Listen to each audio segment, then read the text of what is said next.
TDP నేతలకు చట్టాలు చుట్టాలుగా మారుతున్నాయి. చెప్పేందుకే నీతులనే సామెతను పచ్చ పార్టీ నేతలు ఘనంగా చాటుతున్నారు. బయట వారికి ప్రోటోకాల్ గురించి చాంతాడంత లెక్చర్లిచ్చే నేతలు వారు మాత్రం ఆ ప్రోటోకాల్స్ను మడిచి అటక మీద పడేస్తున్నారు. కడప నియోజకవర్గంలో ఎమ్మెల్యే మాధవిరెడ్డి తనకు ఏ నిబంధనలు వర్తించవంటుంటే రవాణా శాఖ మంత్రి మండపల్లి రాంప్రసాద్ రెడ్డి సతీమణి మళ్లీ ఫామ్లోకి వచ్చేశారు. ఈమె పేరు మాధవిరెడ్డి, కడప ఎమ్మెల్యే. పేరుకే ఎమ్మెల్యే, కానీ పెత్తనమంతా ఈమె భర్తదే. ఈమె భర్త శ్రీనివాసులు రెడ్డి జిల్లా టీడీపీ అధ్యక్షుడు. ఈయన పార్టీ కార్యక్రమాలకు పరిమితం కాకుండా ఏకంగా సర్కార్ కార్యక్రమాల్లో భాగమవుతూ అధికారులతో సమీక్షలు నిర్వహిస్తున్నారు. కార్పొరేషన్ సమావేశాలకు తమ భర్తలను అనుమతించాలని మహిళా కార్పొరేటర్లు కోరితే అలాంటి పని ఎట్టి పరిస్థితుల్లోనూ చేయొద్దని, ప్రోటోకాల్ తప్పకూడదంటూ ఎమ్మెల్యే మాధవిరెడ్డి గతంలో ఉపన్యాసాలు దంచారు. ఆమె మాత్రం ఆ నిబంధన తనకు వర్తించదని అనుకుంటున్నారు. అదే కార్పొరేషన్లో పతి సమేతంగా అధికారులతో సమీక్షలు నిర్వహిస్తున్నారు. ఇదొక్కటే కాదు, నగరంలో జరిగే ప్రతి ఒక్క అధికారిక కార్యక్రమంలోనూ ఆమె పతి సమేతంగానే పాల్గొంటున్నారు.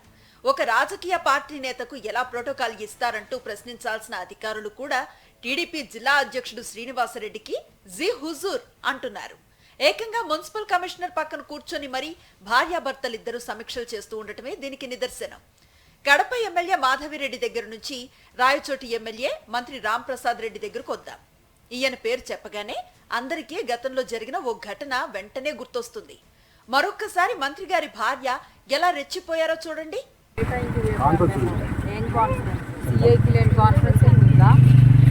వచ్చాను అనుకున్నావా? డ్యూటీలో రావాలని చెప్పి యూనిఫామ్ కూడా లేదా మీకు? దేనికి సారీ? ఏంటి పొరపాటు? గవర్నమెంటే కదా ఇస్తుండే జీతము. వైసీపీ వాళ్ళు ఏమైనా ఇచ్చారా? మరి డ్యూటీ చేస్తున్నారా లేకపోతే ఏమన్నా? మీకోసం అర్ధగంట నుంచి వెయిట్ చేస్తాము.